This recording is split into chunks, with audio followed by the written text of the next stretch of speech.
की आज और पार्टी के संसदीय बोर्ड और पार्टी के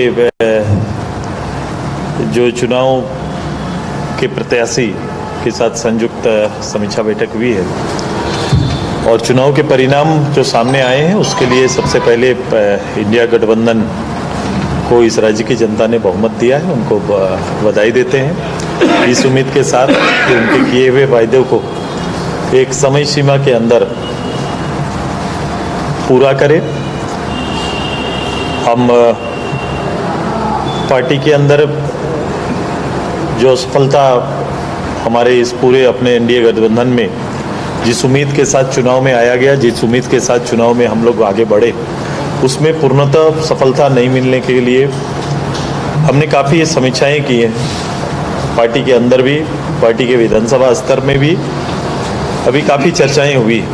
हमने 10 विधानसभा सीटों में से 1 विधानसभा पर विजयी, 7 पर दूसरा और 2 पर तीसरे स्थान पर पार्टी रही। चूँकि एक सीमित 10 सीटों पर चुनाव लड़ने के कारण हम वोट के प्रतिशत को अनुकूल हम लोग अभी उसको मूल्यांकन नहीं किए, लेकिन मैं ये समझता हूँ कि जो हम अपने वोटर्स को और अपने इस चुनाव के जो मुद्दों के चयन में कहीं ना कहीं हम सभी लोगों ने समीक्षा में पाया कि उसमें कहीं ना कहीं चूक हुई।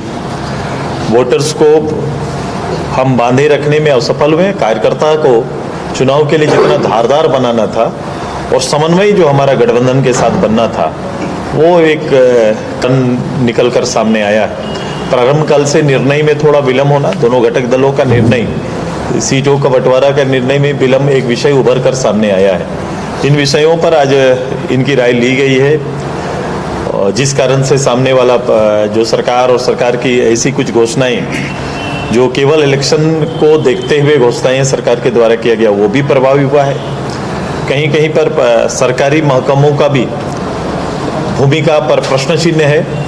तो कई चीज़ें हैं अभी जिस पर पार्टी मूल्यांकन कर रही है, उनके पृष्ठभूमि को भी निखारने और देखने का काम हम लोग कर रहे हैं और उम्मीद करते हैं कि जो सरकार आई है, जिन्हें जनमत मिला है, वो जनमत उनके किए हुए वायदों का है, उनके निर्णय का है। उस जनमत को जनता के हित में जल्द से जल्द वो सरकार लाए, ये हमारी शुभकामना रहेगी। ओवरऑल पार्टियां जनता के लिए ही लड़ती है, जनता के लिए ही अपने विचारों को बड़ा बनाते हैं। तो ये कोशिश रहेगी कि अगर आपका विचार को जनता ने अगर सहमति दिया है जनादेश के रूप में, तो ये सुनिश्चित करिए कि ये 5 साल के जनादेश, ये अंतिम वर्ष का जनादेश या अंतिम वर्ष के निर्णय के लिए नहीं, प्रारंभ से ही ये निर्णय जिस रूप से आपने वायदा किया है वो उस रूप से ये काम प्रारंभ हो।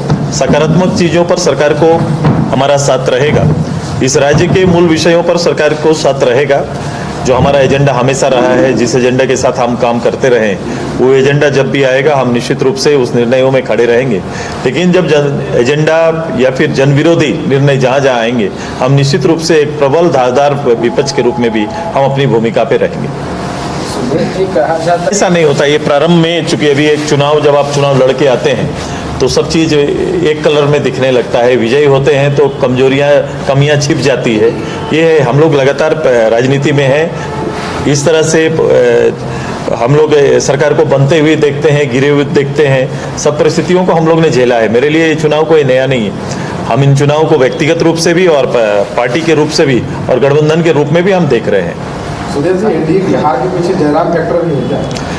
देखो, सबसे बड़ा है वोटों को ध्रुवीकरण करने में, वोटों को एकजुट करने में एनडीए, हेमंत जी और उनकी पूरी टीम सफल हुई है।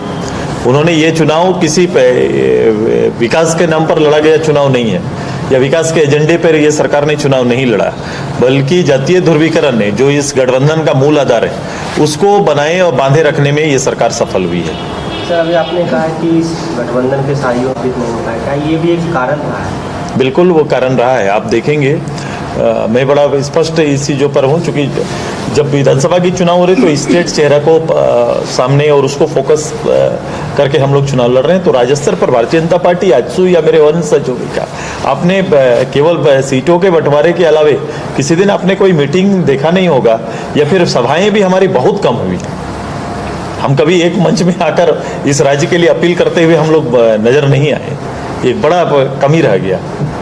तो क्या मतलब आपको लगता है कि मुख्यमंत्री का चेहरा आप लोग की तरफ से डिक्लेयर्ड होता तो कुछ बात अलग होती, या ज्वाइंट सभाएं होती आपकी बाबूलाल जी की? तो नहीं, अगर ऐसा कर पाते हैं कि राज्य के अंदर मैं हमेशा बोलता रहा हूं कि भाई इस राज्य को कौन खेवनहार होगा, कौन चेहरा होगा, किसके लीडरशिप में सामने वाली गवर्नमेंट को हम दोस्त करेंगे, ये पब्लिक की इच्छा रहती है। और एक पारदर्शी रूप से अगर ये संभव हो पाता, क्योंकि ये निर्णय गठबंधन के अंदर का था, अगर ऐसा हो पाता तो मुझे लगता है कि और बेहतर होता।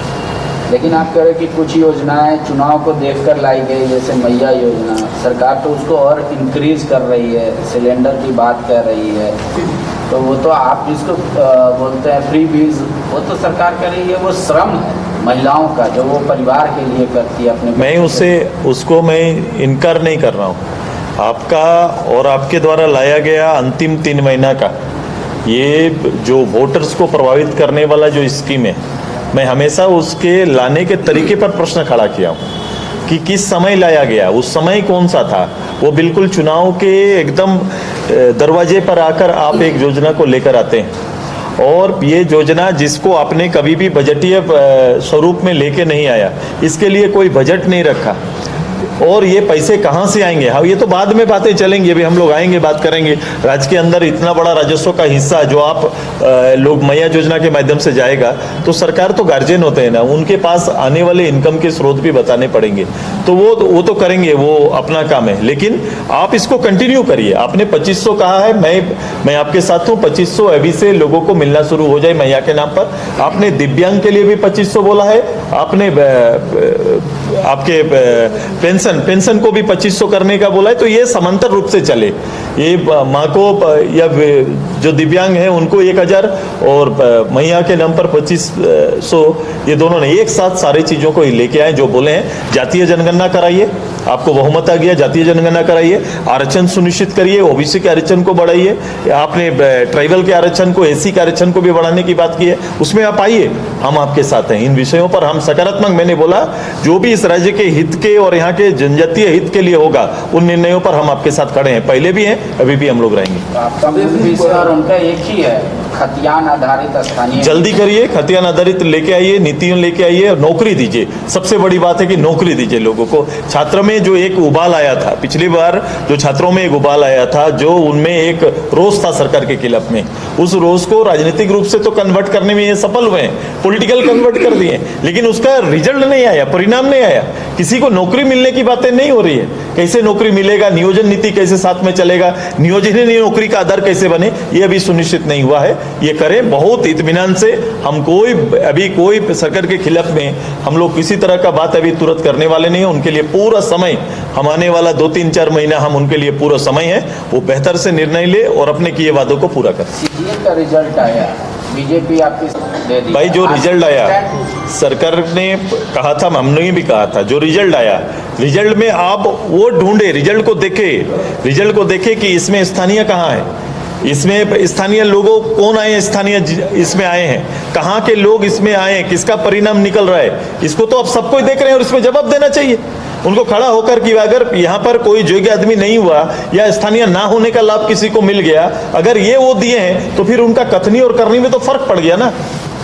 ये जो विषय उठे बांग्लादेशी इन्फिल्ट्रेशन का, बीजेपी ने कहा ना कि हम लोग ने जो एजेंडा जो हमारा सरकार के खिलाफ में, सरकार के लिए जो एजेंडा आना है, उसमें कहीं ना कहीं एजेंडा का निर्णय भी जो होना चाहिए था, वो मुझे लगता है उसका भी फर्क है।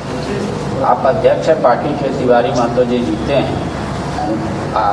भले ही आजसू हमेशा संख्या में कम रहा हो, लेकिन एक विपक्ष के तौर पे रेखांकित अपना ये कहें कि पार्टिसिपेशन दिया। तो उनके लिए जो बाकी उम्मीदवार आप लोगों ने समीक्षा की कोई दिशा निर्देश जारी किया कि वो कैसे बिल्कुल से अपनी भूमिका बिल्कुल को अगर- एक पार्टी के प्रतिनिधि के रूप में चाहे वो वहाँ पर उपस्थित रहेंगे और इनकी भूमिका पूरे राज्य की जो आजसू की भावना है, लोगों की भावना है, वो केंद्रित इन पर रहेगा। ये केवल ना मांडू के प्रतिनिधि होंगे बल्कि पार्टी के रूप में ये विधानसभा के अंदर में पूरे राज्य का प्रतिनिधित्व करेंगे। और मेरी शुभकामना है, एक संघर्षशील नौजवान इस दहलीज को छूने में सफल हुआ है। एक लंबे समय से ये तीसरा चुनाव इनका था, तीसरा चुनाव था जब ये भाग लिए हैं और तीसरे चुनाव में ये जीत के सामने आए हैं। पार्टी में क्या किसी तरह की सर्जरी की जरूरत है, संगठनात्मक फेरबदल की जरूरत महसूस कर रहे हैं? हाँ, पार्टी इस सब चीज़ों पर मूल्यांकन करेगी। आज चूंकि एक लेवल पे हुआ है कि प्रत्याशियों से बुला के ये पूछा गया है कि उनकी कठिनाई, परिणाम नहीं दे पाने के पीछे की कठिनाई क्या रही है। जो सबसे बेहतर किसी कोई बता सकता था तो जो चुनाव लड़े हैं वही बताते हैं। अगर इनके साथ पार्टी को अगर हम जोड़ देते तो राय अलग अलग हो सकती है। अब मैं पार्टी की राय पर अलग से जाऊंगा कि उस विधानसभा की पार्टी की राय क्या है, वो प्रतिनिधि जो हमारे सामने थे, जो प्रत्याशी थे, उन पर उनकी राय क्या बनती। ठीक।